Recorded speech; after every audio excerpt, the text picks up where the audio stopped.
नमस्कार, स्वागत है आपका विंध्य भारत में। मैं आपके साथ साक्षी गुप्ता। आइए बढ़ते हैं खबरों की ओर। आपने दोबारा जन्म से जुड़ी कई कहानियां सुनी होंगी। फिल्मों में मेले और कुंभ में बिछड़े लोगों को कई साल बाद मिलते हुए दिखाया जाता है, लेकिन देवरिया में जो हुआ वह फिल्मी नहीं बल्कि हकीकत है। एक ऐसी घटना जिसे सुनकर आप भी यकीन नहीं होंगे।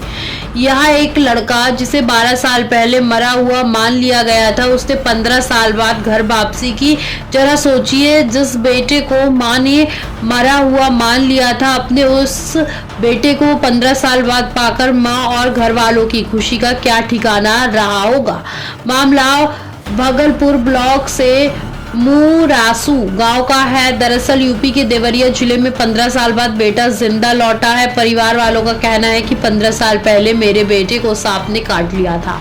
उस वक्त उसकी उम्र 12 साल थी। परिजनों का कहना है कि सांप काटने की वजह से बच्चे की मौत हो गई थी। घर वालों ने बच्चों का शव सरयू नदी में बहा दिया था। ऐसा नहीं कहा कि परिजनों ने उसे बचाने की कोशिश नहीं की। ले बताया जा रहा है कि बच्चे को जब प्रवाहित किया जा रहा था, उसी वक्त उसने कथित शव ने पेशाब कर दिया।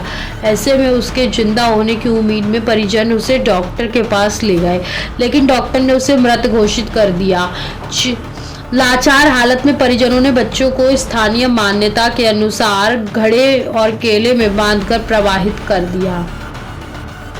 15 साल बाद की इस घटना के बाद वैसे तो सब कुछ सामान्य ही है, लेकिन पिछले रविवार को गांव के एक व्यक्ति को व्हाट्सएप पर किसी दूसरे जिले के व्यक्ति द्वारा मैसेज आया। मैसेज में लिखा था कि आपके गांव के बारे में कोई पूछ रहा है। जब गांव का शख्स फोटो देखता है तो समझ जाता है कि यह तो हमारे गांव का 12 साल का उम्र में मर चुका अंगेश है। बाद में परिवार वालों को बताया जाता है कि अंगेश तो अभी जिंदा है। परिजनों को पहले तो इस बात पर भरोसा नहीं होता, लेकिन बेटे को अपने पास जिंदा देखना उनके लिए चमत्कार से कम नहीं है।